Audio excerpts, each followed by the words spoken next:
எல்லாரும் நல்லா இருக்கீங்களா? இன்றைக்கி கோழி குழம்பு. எல்லாத்துக்கும் அட்வான்ஸ் தீபாவளி நல்வாழ்த்துக்கள்.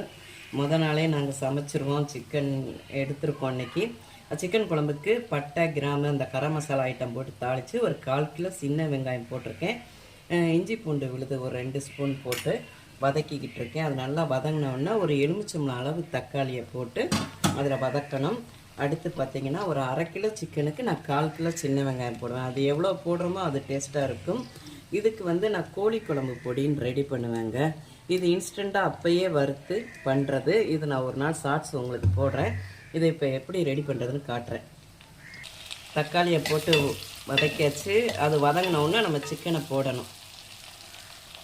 இப்போ சிக்கனை போட்டுடலாம்.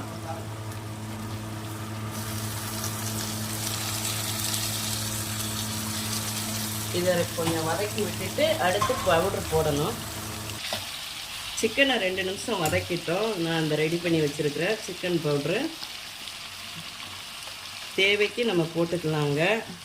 குழம்பு திக்காக வேணும்னா கொஞ்சம் அதிகமாக போட்டுக்கலாம். நான் கொஞ்சம் தேங்காய் அரைச்சி விடுவேன். அதனால் இதில் இந்த கரண்டிக்கு 3 கரண்டி போட்டிருக்கேன். தேவையான அளவு மஞ்சள் பொடியை போட்டுடலாம்.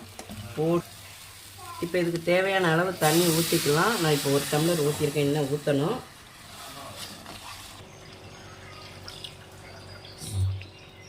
தேவையான அளவு தண்ணியை ஊற்றி ஒரு 10 நிமிஷத்தில் இந்த சிக்கன் வெந்துடும்.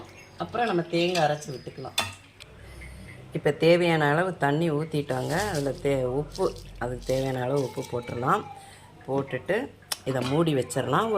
ஏன்னா சிக்கன் ரொம்ப வெந்தாலும் ரப்பர் மாதிரி ஆகிடும். ஒரு 5 நிமிஷத்துலேருந்து 10 நிமிஷத்தில் வெந்துடும். நான் வந்து இதில் தேங்காய் அரைச்சி விடுவேன். அடுத்து காட்டுறேன் உங்களுக்கு. குழம்பு 10 நிமிஷமாக கொதிச்சிருச்சுங்க.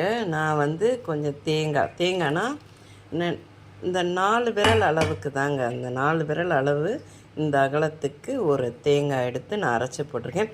தேங்காய் இல்லாமல் இந்த குழம்பு சாப்பிட்லாம். ஏன்னா இதில் வந்து நான் முந்திரி பருப்பு, அந்த பவுடரில் முந்திரி பருப்பு, கசகசலாம் போட்டு தான் அந்த கோழி குழம்பு பொடியை ரெடி பண்ணுவேன். அதனால் தேங்காய் இல்லாமல் வைக்கலாம். நமக்கு கொஞ்சம் அளவு அதிகமாக தேவைப்படுதுன்னா கொஞ்சம் தேங்காய் போட்டு வைக்கலாங்க. செமையாக இருக்கும். தக்காளி மட்டும் நான் கம்மியாக போடுறது. ஏன்னா நான்வெஜ் குழம்பு இல்லைன்னா தக்காளி குழம்பு டேஸ்ட்டு வந்துடும். அதனால் ஒரு தக்காளி தான் நாங்கள் போடுவோம் நான்வெஜ்ஜுக்கு. அருமையான கோழி குழம்பு ரெடி ஆகிடுச்சுங்க. சைட்லெல்லாம் பாருங்கள். அது இந்த ஆவி படுறதுனால சரியாக தெரிய மாட்டேங்குது. அவ்வளோதாங்க. அது ஒரு 1/4 மணி நேரத்துக்குள்ளே கோழி குழம்பு ரெடி ஆகிடும். ஏன்னா அதுக்கு மேலே சிக்கன் வெந்துச்சுன்னா ரப்பர் மாதிரி ஆகிடுது. பார்த்துக்கோங்க. என்னமோ தெரில, சென்னையில் வாங்குகிற சிக்கன் ஃபுல்லாக சரியே இல்லை. ஆனால் செமையான ஒரு கோழி குழம்பு. இது உங்களுக்கு பிடிச்சிருந்தால் பார்வதி